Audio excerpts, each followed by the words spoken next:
नमस्कार मित्रों, मैं डॉक्टर दिनेश चंद्र शर्मा त्रिमूर्ति ज्योतिष परामर्श में आपका स्वागत करता हूं। आज मैं आपको पितृदोष के बारे में कुछ महत्वपूर्ण जानकारियां देना चाह रहा हूं। अभी 3-4 दिन से अलग अलग तरीके से जो सज्जन मेरे पास आ रहे हैं वो सभी ये बता रहे हैं कि गुरुजी हमने पितृदोष की पूजन करवा ली है। हमने कहा भाई आपने पितृदोष की पूजन क्यों करवाई, तो उन्होंने कहा हमारी बेटी की शादी नहीं हो रही। दिन दूसरे सज्जन आए और गुरुजी हमने पितृदोष की पूजन करवा ली है। हमने कहा आपने क्यों करवाई, उन्होंने कहा बेटे की नौकरी नहीं लग रही है। पंडित जी ने बताया कि पितृदोष है। आज ये चलन चल गया कि अगर आपकी शादी नहीं हो रही है, आपके घर बरकत नहीं है तो पितृदोष है, आपके बेटे की शादी नहीं हो रही है तो पितृदोष है, आपके यहाँ कोई बीमार है तो पितृदोष है। हमने एक सज्जन से पूछा कि भाई आपने पितृदोष की पूजा क्यों करवाई और क्या करवाया उसमें, तो उन्होंने कहा कि हम ज्योतिर्लिंग के वहां गए और हमने वहां पिंडदान इत्यादि करवा दिया। तो हमने कहा आपके माता पिता के नाम से करवाया क्या, उन्होंने कहा नहीं हमारे माता पिता तो जीवित है, स्वस्थ है, और हमारे पिताजी के पिताजी भी जीवित है, वो भी ठीक है और उनकी अच्छी सेवा हम कर रहे हैं। तो हमने कहा फिर तुमने किसके पितृदोष के पिंडदान करवा दिए, उन्होंने कहा पंडित जी ने कहा था कि आपके कुटुंब जो है उसमें कहीं ना कोई अपघात मृत्यु हुई है, अधोगति मृत्यु हुई है, तो उनका जो है पिंडदान करना आवश्यक है। तो हमने कहा तुम्हारे किसकी अधोगति मृत्यु हुई, उन्होंने बोला कि मेरा अंकल की। हमने कहा अंकल के कितने बच्चे हैं, उन्होंने कहा 2 बालक है।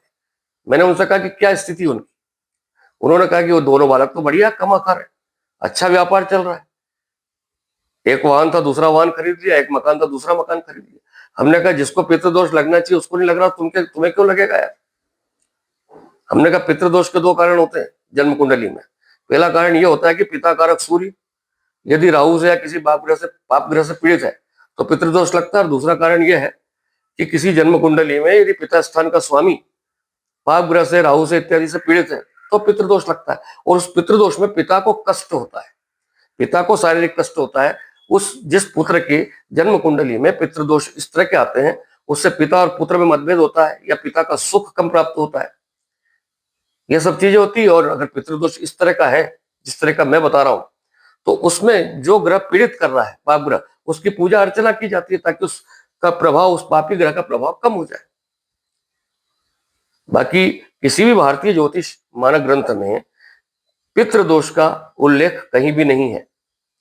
भारतीय मानक जो मानक ग्रंथ है भारतीय ज्योतिष शास्त्र के, उसमें जो पाराशर होरा शास्त्र है उसके अंदर स्पष्ट पराशर ऋषि ने लिखा है, उसमें 11 तरह के श्राप बताए, पितृश्राप, मातृश्राप, और ये केवल संतान उत्पत्ति में बाधक होते हैं।